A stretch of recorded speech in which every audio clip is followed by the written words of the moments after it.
नमस्कार। श्रीमद् भागवत की ये कथा है। अमृत प्राप्ति के लिए देव और दानव दोनों प्रयत्नशील रहते हैं और अथाक प्रयत्नों के बाद समुद्र में से अमृत निकलता है।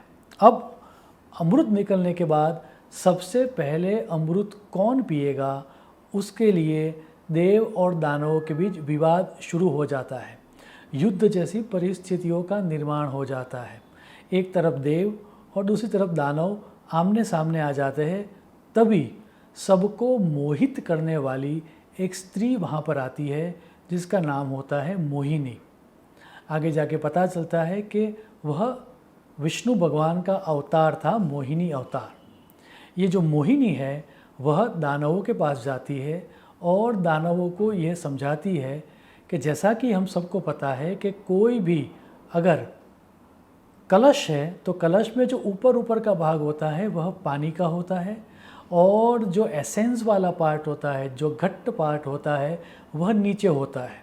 तो मोहिनी दानवों को ये कहती है कि मैं सर्वप्रथम देवों को अमृत पिलाऊंगी, लेकिन ऊपर का जो पानी वाला पार्ट होगा वही मैं उनको पिलाऊंगी और आपको बाद में अमृत पिलाऊंगी, लेकिन तब आपको जो अमृत मिलेगा वह एसेंस वाला मिलेगा, घट्ट मिलेगा। और दानव ये मान जाते हैं और एक तरफ देवताओं की लाइन लगाई जाती है। सभी देवता एक रो में खड़े हो जाते हैं, बैठ जाते हैं और अमृत का पान किया जाता है। तभी सूर्य और चंद्र के बीच एक दानव बैठ जाता है जिसका नाम था स्वर भानु। आपको जान के आश्चर्य होगा कि स्वयं मोहिनी अवतार जिन्होंने लिया था, वैसे श्री कृष्ण भगवान भी उसको पहचान नहीं पाते, लेकिन सूर्य और चंद्र उसको पहचान जाते हैं और वह सूचित करते हैं विष्णु भगवान को कि यह तो दानव है। आप श्रीमद् भागवत का श्लोक देखें।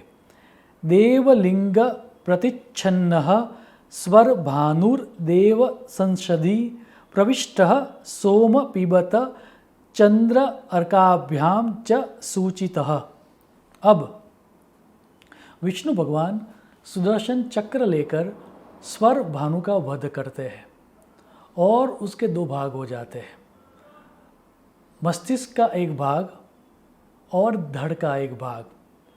अब क्योंकि उसने अमृत पी लिया था, सुदर्शन चक्र के द्वारा काटने पर भी उसकी मृत्यु नहीं होती। ब्रह्मा जी को वरदान देना ही पड़ता है और उसकी गिनती ग्रहों में की जाती है। और स्वर भानु के जिसके दो भाग हो चुके थे, एक भाग सिर का और दूसरा भाग धड़ का, उसको ग्रहों की उपमा दी जाती है। जो सर का भाग था उसका नाम दिया जाता है राहु और जो धड़ का भाग था उसका नाम दिया जाता है केतु। राहु और केतु की उत्पत्ति की ये कथा है। राहु और केतु के द्वारा ही एक तरह के योग का निर्माण होता है जिसका नाम दिया गया है काल सर्प योग। अब जैसे ही काल सर्प योग की बात आती है, दो तरह के विभाजन हो जाते हैं। एक वर्ग ऐसा है जो काल सर्प योग में बिलीव करता है, जिसका ये मानना है कि जिसकी कुंडली में काल सर्प योग होता है उसका विकास नहीं होता, कुछ सालों तक उसकी दिक्कतें बहुत आती हैं और वो सब काल सर्प योग के निवारण में लग जाते हैं। लेकिन एक दूसरा वर्ग है जो ये मानता है कि काल सर्प योग जैसा कुछ है ही नहीं और उनके मानने के पीछे कारण जो है वह है भारतीय ज्योतिष शास्त्र।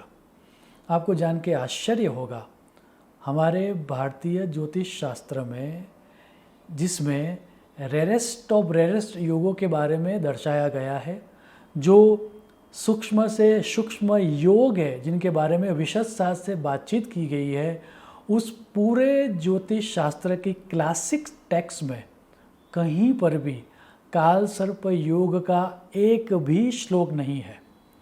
जब काल सर्प योग के बारे में मुझे बताना था, क्योंकि बहुत सारे लोग ये प्रश्न पूछ रहे थे इस योग के बारे में, तो मैंने खुद भी जब थोड़ी बहुत लिमिटेड रिसर्च मैंने की तब मैंने भी एक भी श्लोक काल सर्प योग का पूरे भारतीय ज्योतिष शास्त्र में नहीं पढ़ा है।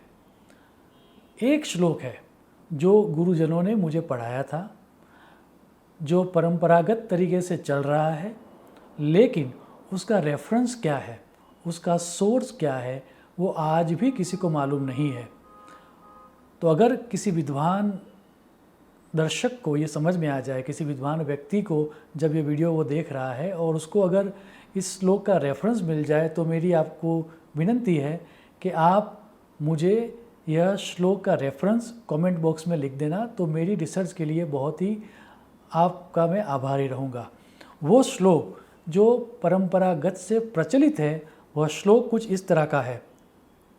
अग्रे राहुर अधः केतु सर्वे मध्यम गता ग्रहा योगो अयम काल सर्प आख्यः सर्व कार्य विनाशकः। श्लोक को अगर समझे तो उसका अर्थ ये है कि आगे राहु और पीछे केतु, और राहु और केतु के मध्य में या बीच में अगर सभी ग्रह आ जाए तो काल सर्प योग का निर्माण होता है और वह योग सब कार्यों को निष्फल कर देता है। इस श्लोक को और इस पूरी चर्चा को समझना अति आवश्यक है, और इस सिद्धांत को समझने के लिए आप सर्वप्रथम कुंडली नंबर 1 देखें। इसमें मेष लग्न है, प्रथम स्थान में राहु है, और जैसा कि हम सबको पता है राहु जो है वह स्वर भानु का मुख है और केतु जो है वह स्वर भानु का धड़ है। राहु और Ketu are always opposite to each other, वो सप्तम स्थान में ही होते एक दूसरे के, 180 डिग्री पर ही होते हैं। तो यहाँ पर कुंडली में मेष लग्न है, लग्न में राहु है मेष राशि का, तो उसका अर्थ ये हुआ कि केतु भी उससे सप्तम स्थान में तुला राशि का ही होगा। और जैसा कि हमको पता है कि राहु और केतु सदा वक्री चलते हैं, रेट्रोगेट चलते हैं। अगर स्वर भानु का मुख राहु है और अगर वो वक्री चलता है, हमें अगर राहु केतु का शरीर समझना है तो हमें रेट्रोगेट चलना पड़ेगा, एंटी क्लॉकवाइज चलना पड़ेगा। उसका अर्थ ये हुआ कि राहु केतु का जो शरीर है वो शरीर कुछ इस तरह का होगा कि प्रथम स्थान जो है वहाँ से वो स्टार्ट होगा शरीर, और फिर रिवर्स में जाना है, देन 12, 11, 10, 9, 8 और 7 पर वह शरीर खत्म हो जाएगा। अगर इन सब के बीच में सब ग्रह आ जाते हैं तो ही काल सर्प योग है। कुंडली नंबर 1 में आप देखें तो सभी एंटी क्लॉकवाइज जो स्थान आ रहे हैं फ्रॉम 1 से लेकर 7 के बीच में, उनमें सभी ग्रह आ जाते हैं। सो ये जो कुंडली है वह क्लासिक एग्जाम्पल हुआ काल सर्प योग का। लेकिन अब आप कुंडली नंबर 2 देखिए, उसमें भी मेष लग्न है, राहु केतु आमने सामने ही है। अब राहु केतु के एक्सिस के एक तरफ तो सब ग्रह आ जाते हैं कुंडली नंबर 2 में भी, लेकिन अगर हम ध्यान से देखेंगे तो वो सारे जो ग्रह है वह सब क्लॉकवाइज है।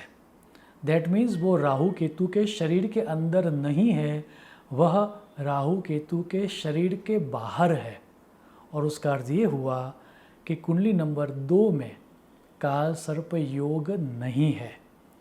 कुल मिला के हमें राहु से स्टार्ट करना है, और फिर कुंडली में आपका राहु कहीं पर किसी भी स्थान में क्यों ना हो, राहु से आपको स्टार्ट करना है। फिर कुंडली में आपको एंटी क्लॉकवाइज जाना है और केतु तक पहुंचना है। आप राहु से स्टार्ट करो और केतु तक एंटी क्लॉकवाइज जाओ। उस दौरान अगर सभी परंपरागत ग्रह दैट मीन्स सूर्य, चंद्र, मंगल, बुध, गुरु, शुक्र और शनि उसके बीच में आ जाए तो ही काल सर्प योग बनता है, अन्यथा नहीं बनता है। बहुत सारे विद्वान ये मानते हैं कि राहु केतु के किसी भी एक्सिस पर अगर सभी ग्रह आ जाते हैं तो काल सर्प योग बनता है। ऐसा नहीं है।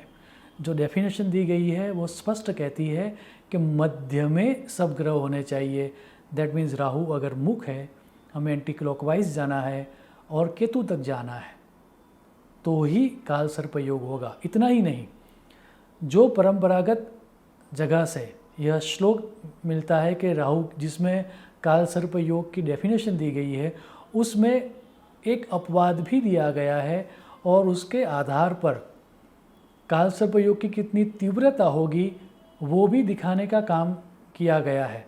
और वहाँ पर अपवाद के तौर पर परंपरागत शास्त्रों में यह कहा गया है, राहु मुखे ग्रह योगे नो योगो चापि केतु विभ्रष्टे पाते खेट विमुक्ते वा विलग्नेन विना च योगो नो। अर्थात राहु और केतु के साथ अन्य कोई भी ग्रह हो, दैट मीन्स राहु के साथ भी अगर कोई ग्रह हो या फिर केतु के साथ भी अगर कोई ग्रह हो तो काल सर्प योग नहीं बनता है। अब इतने सारे अपवाद देने के बाद और हमारे ज्योतिष शास्त्र ने इतना सघन अभ्यास किया हुआ है, फिर भी एक भी श्लोक न होना काल सर्प योग के बारे में एक बात तो स्पष्ट कर देता है, और वो ये है कि इस योग से इतना डरने की कोई आवश्यकता नहीं है। यह कोई डराने वाला योग नहीं है। अगर वो डराने वाला योग होता तो शास्त्र ने विशदता से उसके बारे में बात की होती।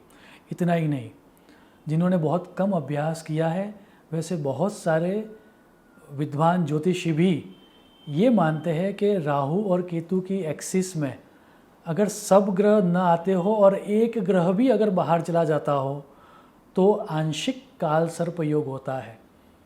मित्रों, मेरा स्पष्ट मानना है कि जब काल सर्प योग के बारे में भी परंपरागत शास्त्रों में कोई उल्लेख नहीं है तो आंशिक काल सर्प योग जैसी कोई चीज़ ही नहीं है। अगर कोई आपको ये समझा रहा है कि आपकी कुंडली में आंशिक काल सर्प योग है तो उसके विद्वत्ता पर आपको शंका करनी चाहिए और आपको ये मान लेना चाहिए कि आंशिक काल सर्प योग नामक कोई चीज़ शास्त्र में नहीं है। अब एक बात और भी मैं यहाँ स्पष्ट करना चाहूँगा। कुछ विद्वानों का ये मानना है कि ये जो श्लोक दिया गया है परंपरागत, उसमें ये कहा गया है सर्व कार्य विनाशकः। राहु केतु के बीच में जब सब ग्रह आ जाए और काल सर्प योग का निर्माण हो तो उसके लिए यह सूत्र दिया गया है सर्व कार्य विनाशकः। तो कुछ विद्वानों का ये मानना है कि इसका अर्थ ये हो गया कि ये जो पूरा श्लोक है वह जातक या इंडिविजुअल कुंडली के ऊपर काम नहीं करता, लेकिन ग्रह या गोचर में जब सभी ग्रह राहु और केतु के बीच में आ जाए वह समय पूरे विश्व के लिए बहुत विनाशक रहता है, ऐसा अर्थ निकालना चाहिए।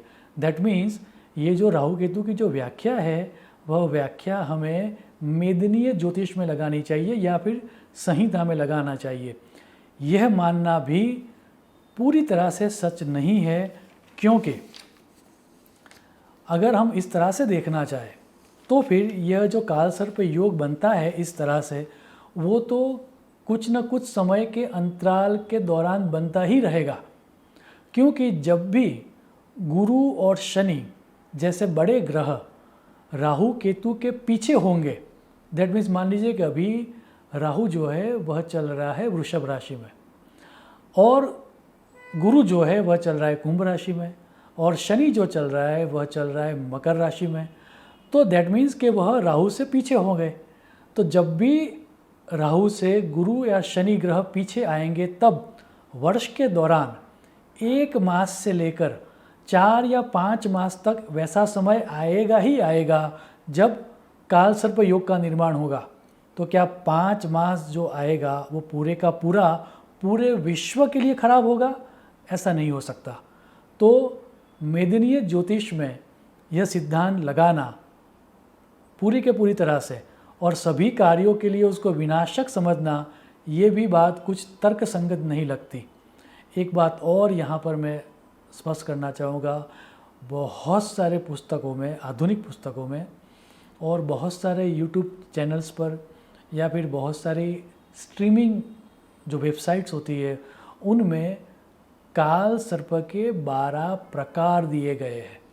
अब ये जो 12 प्रकार जो दिए गए हैं काल सर्प के, वह राहु कौन से स्थान में है उसके आधार पर वह उसका नामकरण किया गया है।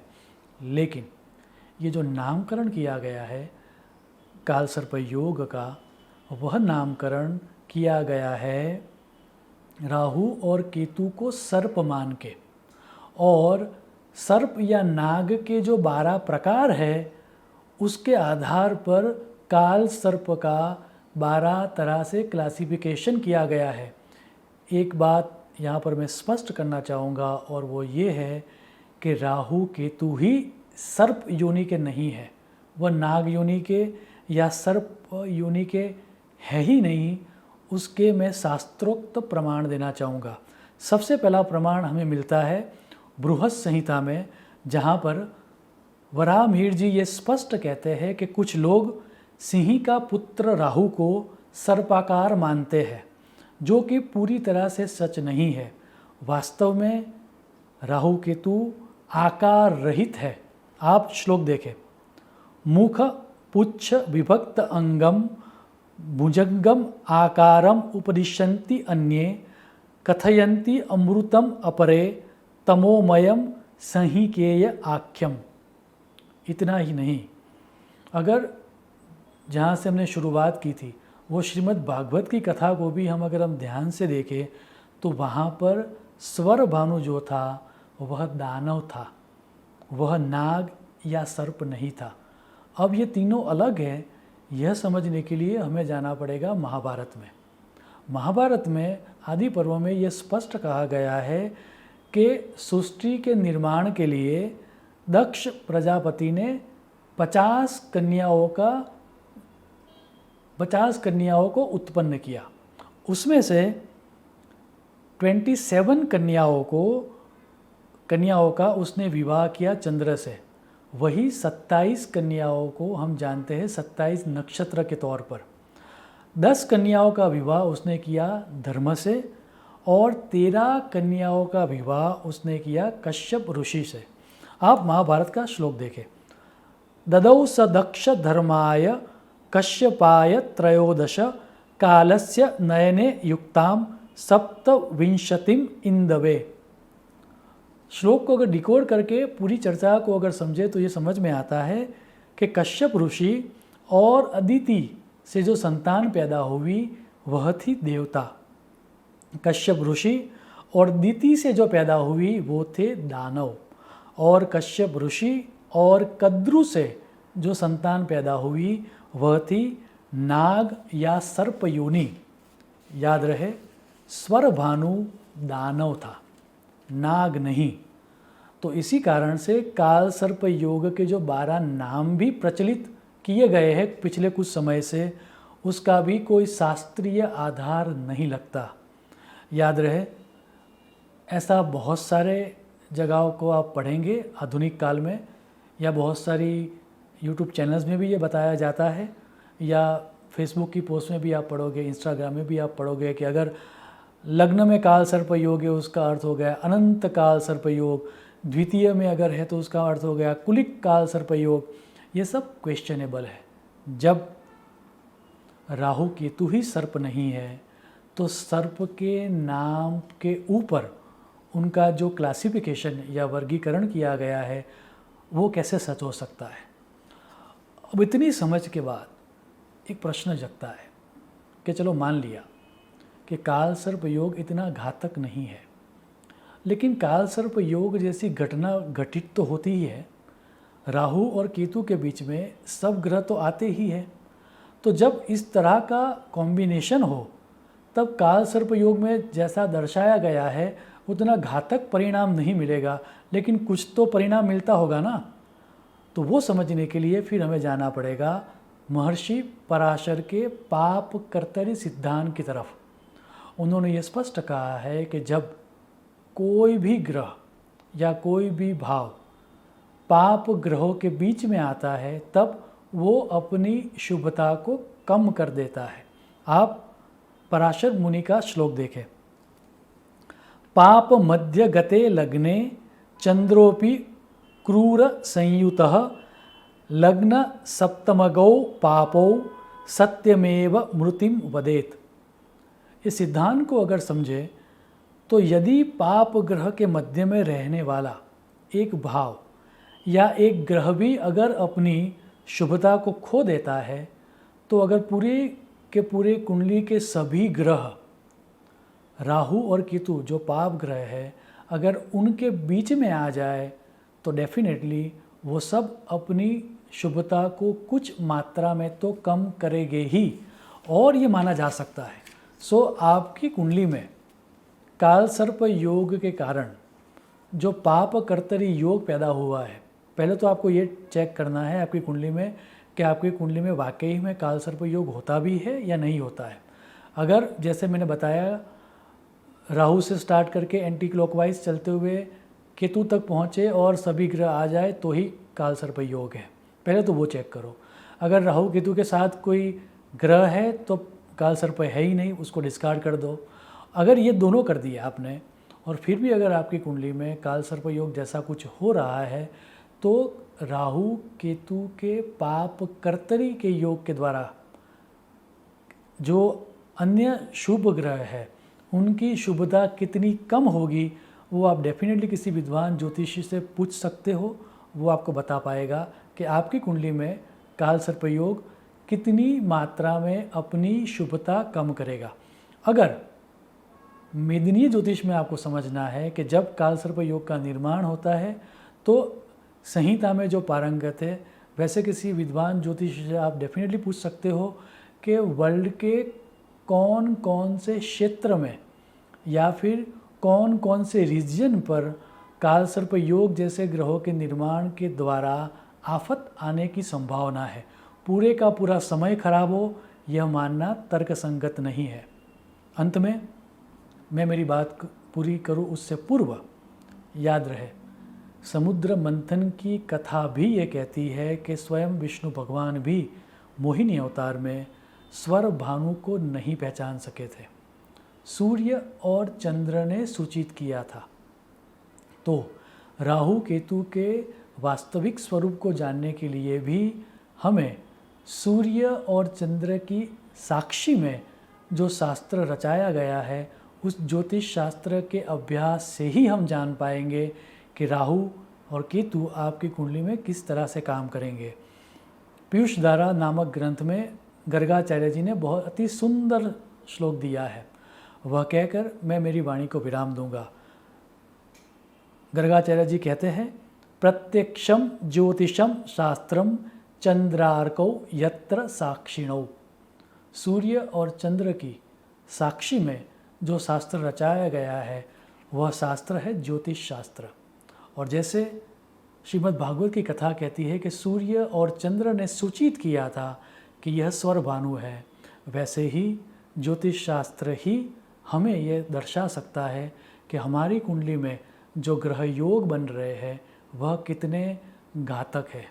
पूरी चर्चा का सार और पूरी चर्चा का आशय यही था कि आप काल सर्प योग के बारे में इन्फॉर्मेशन प्राप्त करो और उसके डर से निकल पाओ। मुझे आशा है कि इतनी समझ आपको काल सर्प योग के डर से निकालने में मददरूप होगी। मेरी प्रभु चरण को ऐसी प्रार्थना करते हुए कि काल सर्प योग की ये समझ आपको उसके डर से निकालने में मददरूप हो, मैं मेरी वाणी को विराम दूंगा। शुभम भवतु। प्रणाम।